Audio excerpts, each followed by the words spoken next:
We have Team 2. Go, guys. Okay. Misfortune is a 12+ action survival game with heavy platforming and quick time event input. The camera will be largely side-scrolling, but will also be third-person, front and back-facing, depending on the different misfortunes that the player encounters to best suit that style of gameplay. The game starts with the player being introduced to the character as poor old man who's down on his luck. He doesn't have even a log of wood to put on his fire, so he goes off into the forest. Isn't strong enough to chop down any of the trees until he finds one weedy little tree in this clearing. As he approaches, the title appears, Misfortune, and it all goes dark. Misfortune is after him.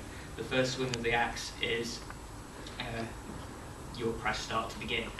Basically, the game relies on two decisions, two mechanics. You have decisions that the player makes and how he deals with situations that misfortune puts him in.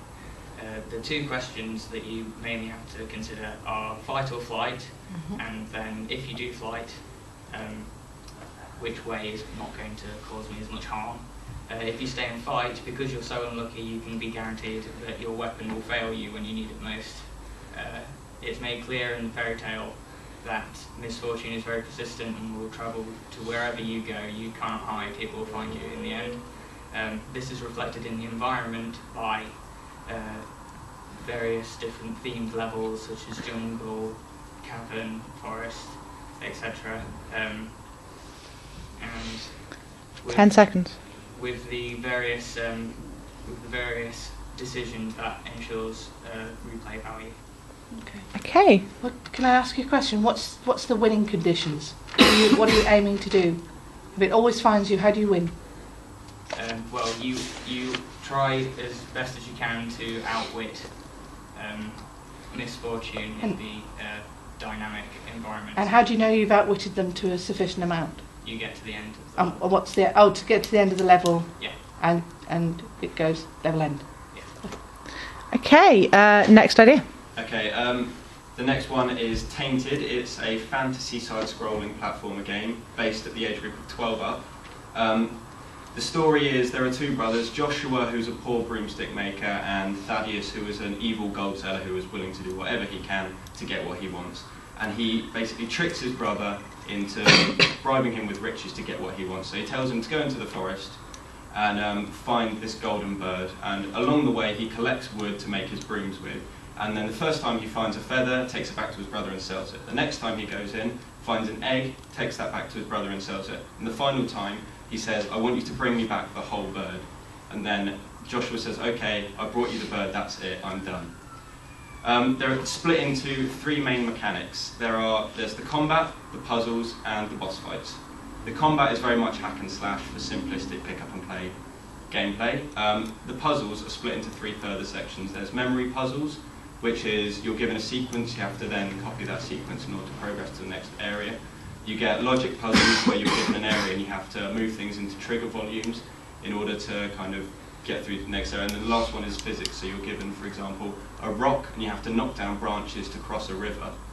And then, whilst you're going through the forest, you're also collecting these small collectible woods. Each time you get wood, you reach a milestone. So, for example, you get 100 wood, you unlock a broom. These brooms have different abilities, and they mean that you can go back through each level and go to different areas that you couldn't previously explore, giving it replayability.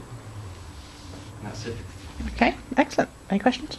No. What perspective was that? Was that first person? Side-scroller. It's side-scroller. Side-scroller, sorry. Right, cool. Okay, fantastic. And then next. Bearskin is one of the lesser-known Grimm fairy tales, and it would be a survival adventure game based 18 plus, or the more kind of serious gamer. Sum up the story quite quickly. There's a soldier, and after the war's finished, he doesn't have anywhere to go. So a demon appears and offers him, he says it will make him rich for life as long as he wears this bearskin for 7 years and survives and like doesn't cut his hair and shave and things like that. So the gameplay is him having to survive his 7 years. Leads me on to the main mechanic, which is obviously survival. The player has to cater for three main things: food, water, and their heat. Some levels are based more heavily around this, so say if you had a summer level, you're going to dehydrate quite quickly, so you need to keep your water intake up. And the player has different tools as well that help maintain these a lot easier, but the tools also have different uses that the player can figure out in different contexts. The player's only weapon is their musket from when they're a soldier, and although it's a ranged weapon to defend themselves with, it's also quite unreliable, so they have to judge if starting a fight is actually the best thing to do.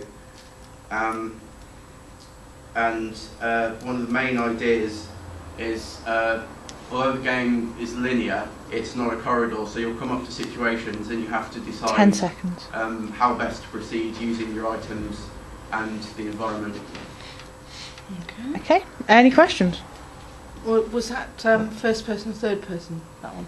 It would be first person, because it's meant to be kind of quite an immersive Righty-ho. one. But it's definitely a 3D game, yeah. Yeah. Okay.